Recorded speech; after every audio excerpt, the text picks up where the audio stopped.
আজকাল অনেক মানুষের ধারণা যে ভিটামিন ডি ট্যাবলেট খেলেই তাদের ভিটামিন ডি বাড়বে, কিন্তু বিষয়টা একদমই তাই নয়। আমি আবার বলছি, ভিটামিন ডি সে আপনি যে প্যাথি খান, হোমিওপ্যাথি, অ্যালোপ্যাথি, আয়ুর্বেদিক, ইউনানি, যা যা প্যাথি আছে, যা প্যাথি খান না কেন, ভিটামিন ডি ট্যাবলেট খালি আপনাকে এনহ্যান্স করে।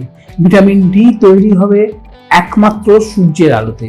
তাই যারা ভিটামিন ডি ট্যাবলেট খাচ্ছেন বা ক্যাপসুল খাচ্ছেন, যে ফর্মেই খান, তারা অবশ্যই সূর্যের আলো 1 ঘন্টা শরীরে লাগাবেন।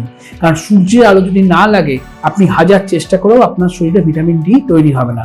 বিষয়টা হচ্ছে চাল আর ভাতের মতো, অর্থাৎ চাল আপনার কাছে রইল, যেটা হচ্ছে ভিটামিন ডি ক্যাপসুল বা ট্যাবলেট, কিন্তু ভাত করতে গেলে যেমন আগুনের প্রয়োজন, সেরকম ভিটামিন ডি আপনার শরীরের সংশ্লেষ হতে গেলে সূর্যালো খুবই প্রয়োজন। আর ভিটামিন ডি কমে গেলে যে কি হয়, সেটা আপনারা অনেক মানুষও নিজেই ভুক্তভোগী এবং অনেক মানুষও জানেন। সেটা হচ্ছে শারীরিক এবং মানসিকভাবে মানুষের অনেকগুলো সমস্যা হয়।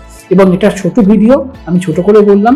যদি এই ব্যাপারে আপনাদের ভালো করে জানতে হয় বা বড় করে জানতে হয়, তাহলে আপনি এই বিষয়ে আমার একটা বড় ভিডিও ফলো করতে পারেন। ধন্যবাদ।